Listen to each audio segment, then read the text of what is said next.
Ladies and gentlemen, welcome back to the Prince of Investing, coming to you guys and girls all the way live from the beautiful state of Denver, Colorado, still the beautiful state of Honolulu, Hawaii. As always, don't forget to hit the like, subscribe, comment, and share button. And I truly want to say thank you for tuning in for another great episode. But as always, I don't have a lot of time, and I definitely know you guys and girls don't have a lot of time, so we're going to jump straight into it. So today's video or podcast, or however you may catch this around the globe, is going to be about what are tariffs, right? We're going to talk about what are tariffs, how do they work, advantages and disadvantages, how they affect you, and we're also going to talk about current tariffs. Because you've been following anything in the news, every day you wake up, you've been hearing about, oh, President Trump is imposing a tariff, and China comes back with a tariff, and this is going on with a tariff. You're probably sitting there scratching your head a lot, like many people are doing. But I kind of want to give you a basis in this video or this podcast about what are tariffs and what you kind of look for, how it can affect you. So the first step, we're going to talk about what are tariffs. Tariffs are essentially a tax, right? Let's draw the whole picture about why someone will use a tariff, all that stuff like that. So let's say, here in America, we make T-shirts or we make shoes or whatever you want to say that we make. Let's say we make shoes, right? You go into a store, you see a pair of shoes that are made in China, they cost $100. But you may have you may have a pair of Nikes made in China, cost $100. Or you may have a pair of Reebok that's made in America that may cost $150, right? So essentially, let's say the Nike shoes are made in China and they ship them over here, they sell them to us, right? That's what Americans do. That's the American way. We buy a lot of things. We don't make that much. That's why we're working in a deficit all the time, right? Because we import more than we export. So, which means that we buy more than we make. We're more consumers than producers versus China, who's the leading manufacturer in the world, where they make a whole lot of things and they don't import as much. So that's when you hear people say, hey, you're trading in a deficit or a surplus. A deficit is like in our personal lives, we are spending more than we make. We're putting out more than we're bringing in, right? That's a deficit. That means, you are not in a very good state, right? But anyway, the thing is, when a country sends things over here, let's say China, who's the king of manufacturing, who can have cheap labor. We all see the stories, heard the stories of the labor laws in China, which are very relaxed, where people are using, people are working this, I don't want to say a sweatshop, but they're working 12, 13-hour days, 7 days a week, so they can put out a lot of things a whole lot faster, and they're pretty good at it. They pretty much can copycat anything. They pretty much can, quote-unquote, bootleg anything they want to bootleg. So they can send things. They can get a lot of cheap labor. When you have cheap labor, you also make your product cheaper. So, for example, when you bring up, let's say if a product may cost $5 to make. If it costs $5 to make, with the labor cost, because you got to pay someone to make it, all that stuff like that, it may only cost them $10 to sell it to make a profit here in America. But here in America, you know how we are. We like to get a whole lot by doing less. For a prime example, we barely want to work 40-hour week in most cases. We want 6 figures. We want benefits. We want holidays off. We want sick time, vacation time, all the other great stuff. I'm not placing the blame because I wanted to, right? So we like to do and make a lot. So for prime example, we're not going to work for pennies on a dollar. We want to make 6 figures. We want to make a nice salary, and we don't want to work that much time. Versus when you look at the labor laws in China, when people, they work a lot of hours and they have low pay. So when someone works many hours and they're low pay, then they can put out more product for cheaper. In America, we don't even want to work. We don't want to work no weekends, right? We barely want to do a 40-hour week, 30-hour week, preferably. So when your production costs more, because it's going to cost more to hire me, because I want $25, $30, $40 an hour here in America, versus someone in China, they can do it for $5 or $10. If that, pennies on a dollar for their labor costs, so they can make their product cheaper to turn around and make a profit from. So, I'm going through that to kind of give you a little background of kind of how things go, right? So here in America, to make our products, it costs more. So if you walk into a store and you see a pair of shoes that cost $100 versus another pair of shoes that cost $150, most people, I think shoes are probably not a good idea because shoes, people have a taste, what they like, apparel, stuff like that. Let's say some plain T-shirts. Some plain T-shirts cost $150 versus a T-shirt that costs $100. I know that's a crazy price. This is just bear with me. This is just for an example. So more people are going to buy the cheaper product, right? Hey, well, these T-shirts cost $100. So now the Chinese companies, which is great for them because their companies making a lot of money. So people don't buy as many other American-made products because American-made products are usually more expensive. In most cases, they're more expensive because it just costs more to make here in America. Because I just kind of told you, especially with our labor laws, we want to do a little for a lot, right? So it costs more to make. So now the Chinese companies, they're doing great. They're selling a lot of product here in America. The American products are not really selling that well, which means that they have to lay off some people, which means that, they have to lay off some people. That means they're not hiring. That means the company may go out of business or whatever the case may be. This is when tariffs come into play, right? Tariffs come into place because now the government can now benefit, or not benefit, but the government can now give it domestic companies an advantage over a foreign company. So we spoke about that story of the American company is selling this T-shirt for $150. We all know when price goes up, demand comes down because it costs more. So now, because they're going to the cheaper product, so now the government can step in and bring in what we're talking about on top of the day, tariffs. They can bring in a tariff, and what a tariff can do is it can go out and it can say, hey, if you're bringing something here from a foreign country, we're going to charge a 15% tax, a 20% tax, right? So now that product that China was selling here in America, and they was only charging $100, and they was making a nice profit, now the government can say, hey, here's the tax if you're a foreign company selling in America. If you're a foreign company and you're selling in America, now you have to pay this tax. When a company has to pay a tax, that has to increase the price. That increases the price of productivity, meaning that, hey, well, now I have to pay, let's break it down to let's say in that case, the T-shirts. I was selling T-shirts for $100, but now I have to pay these import tax to America, to the government, and now I'm going to pass that on to the consumer. So now that may take my price up to $160, right? So now my T-shirts that I was selling at $100 are now costing $160. Now the American product T-shirts that were selling for $150, now they have a competitive advantage because they can sell a little bit cheaper than China. So in most cases, people will start buying the $150 T-shirt. So when people buy the $150 T-shirts, they buy more, and the more they buy, that means the more they produce. The more they produce means the more people they hire. The more people they hire, that means the more people they have jobs. When people have jobs, they spend money. Now they may go to movies. They may go buy a new car. They may go buy a house, things like that to boost the economy, to get money moving, because money, is made to move. It's made to be spent. It's a currency, right? A currency is made to move. That's the way that we just got to think about it. Another person's spending is someone else's income. If nobody's spending, I don't have an income. So I need people to spend. So, what people to spend is if they have an income. So it kind of goes in a nice little circle or whatever the case may be. So that's a way to boost the economy where they initiate tariffs. So that's what our tariffs, right? How do they work? How do they work is like you probably heard President Trump say, first when he very first came out, he talked about steel and aluminum industry. Hey, we want to bring back put steel workers back to work in America. So, but America could not compete because of its prices. Plus, we don't make that much. China was like the number one steel producer in the world, the number one manufacturer in it.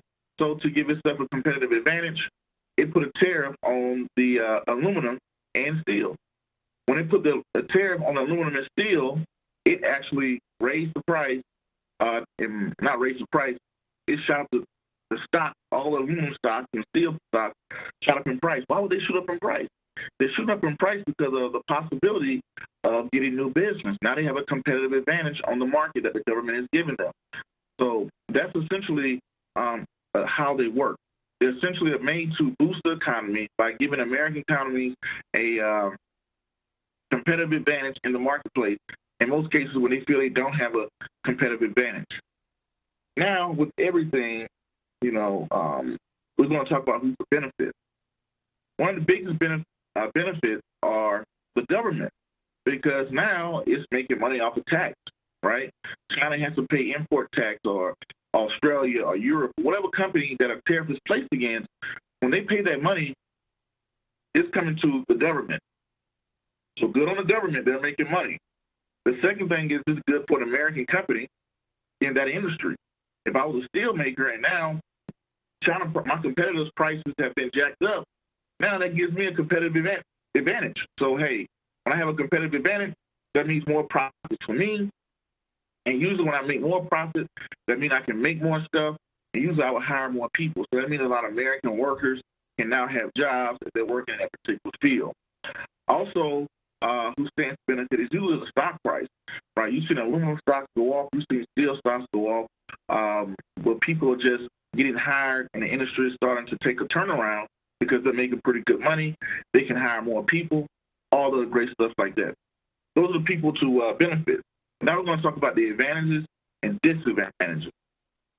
Now, we spoke, kind of hit on a lot of the advantages. We talked about the competitive advantage. We talked about the government making more money from foreign governments. We talked about people getting more, should be getting more jobs, and American companies making more money, their stocks doing well, things like that. Because most stock prices move off of the future, a projected future.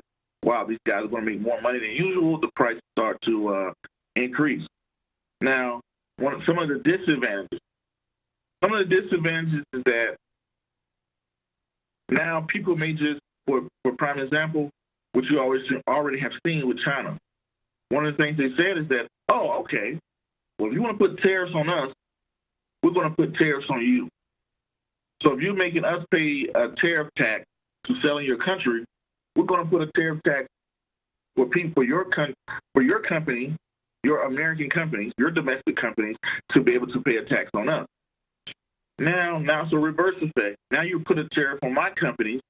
Now my companies, they don't have a competitive, now they're losing their competitive advantage in China.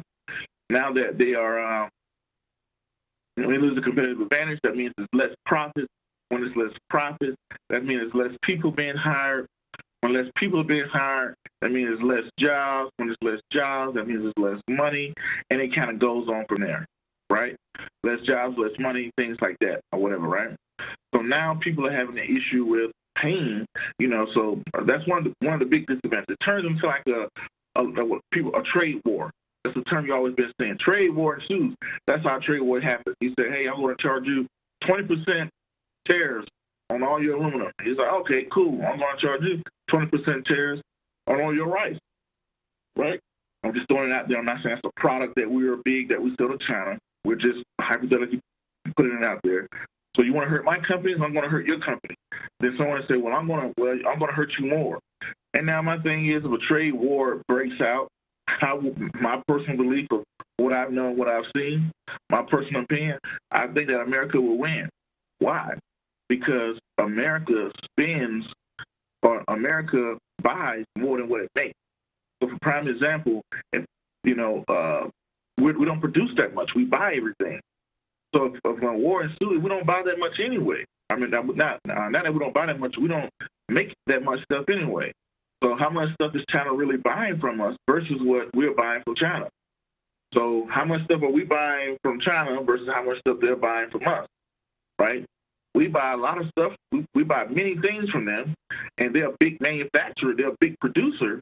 If they have to pay an export to the biggest customer versus us, I think that we might have a little leverage there. And I think that's why Trump is, being so boastful about, every day you turn the TV on, a new tariff and $200 million tariff over here, $500 million tariff over here. So those are the things that, kind of go on. It kind of leads into a trade war to, they have to sit down and have a meeting or whatever the case can be. Now, we're going to talk about how do they affect me, the regular everyday person. That's cool. Now that I know what tariffs are, now I know what they're used for, now I know all of the great stuff about them. The question is now, what does that have to do with me? How does that affect me? Now, the first way that affects you is usually when a trade war happens or when trade wars start going down, it drags the whole economy. For prime example, we've seen the Dow Jones, we've seen the major indexes. Every time these tariffs talk comes up, it puts fear into the market, stocks go down. Every time, China or any other country rebuttals with their own tariffs, stocks go down, right? Because people look at when a tariff is raised by another company, by another country, it's going to affect somebody's profit, right? Somebody got to pay that tax. That's going to come off somebody's balance sheet. So that's not a good thing. So that's, if you're holding stocks, if you work in those particular industries, let's say if I work in the steel industry and all of a sudden now they have a tariff to benefit, they have tariffs on other, my biggest competitor. Now, it can open up jobs, if I can have jobs. So your industry may start to see an uptick and maybe hiring profits, or maybe you may have opportunity to move up, things like that. Another way, if you are a stockholder in a particular aluminum industry or maybe some type of commodity, whatever industry that's in question, you may see an uptick. You may see that be affected. You may see an uptick or a downtick, depending on, what's going on, the latest and greatest with the particular tariffs. Because just because tariffs are announced, another country can announce tariffs on your particular company that can hurt your company's earnings, right? Because nobody wants to pay more tax. So that's a good way to gauge it as well, when you look at who's going to pay the particular tariffs. Now, when you do the particular tariffs, when you're talking about particular tariffs, how they affect you, we just went over that. It's going to affect, maybe your stock, employee, employee pensions, and the overall stock market itself.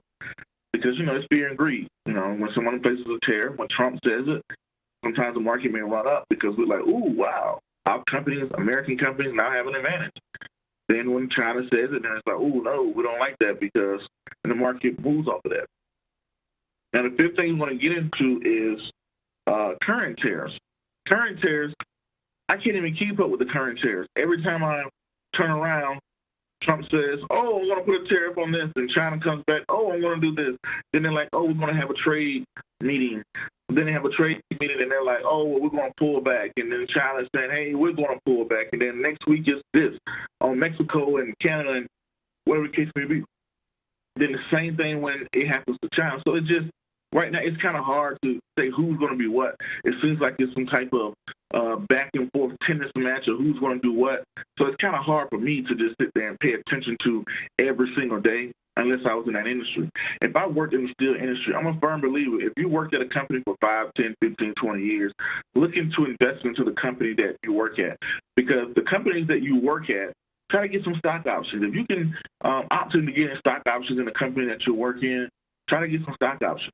So you know more about the steel industry, the aluminum industry, all the particular industries that's going on back and forth with the whole tariff thing. You know more about them than I do. So I don't try to get in and know every nit and gritty about every single thing. Stay in your realm, because you work at the company every day. You know who's been hired and fired, who's doing laying off. You know the projection of the company. You know you guys are hiring more people, making more things, working longer hours, getting overtime. You know those things more so than someone like me who's sitting in Denver, Colorado, nowhere near the steel industry, that is pulling open books and trying to read about it, or newspapers and trying to read about it. You're actually in there, right? This kind of sidebar here, it reminded me of a story of, I was doing an interview on a show, and the guy was arguing with me. One more say arguing. He was disagreeing with me on something that he had read, and he was telling me about something that I had been through. Like, for prime example, imagine if someone who's never been to Wall Street, who's never been inside of a bank on Wall Street, and they're telling you about a bank on Wall Street that you've been inside of, that you're closer to the source. Like, I don't think it works that way, because I was in there. I know people there. I've met people there. I've spent some time there, versus someone who's like, well, I read in a book that this is what happened, that, whatever the case may be, which could be true, but you're like, well, I'm closer to the source than you are. And that's the case of many of you ladies and gentlemen out there.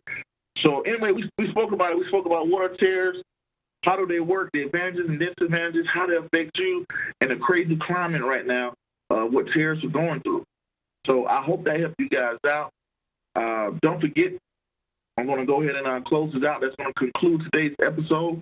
Hopefully, it makes more sense to you, and that you see, now when you see it pop up about tariffs, you know something about it. Don't forget to hit that like, subscribe, comment, and share button. Thank you guys for tuning in. Until the next video, podcast, cartoon, or whatever you see me do crazy around the globe, peace, be safe, I'm out, and thank you.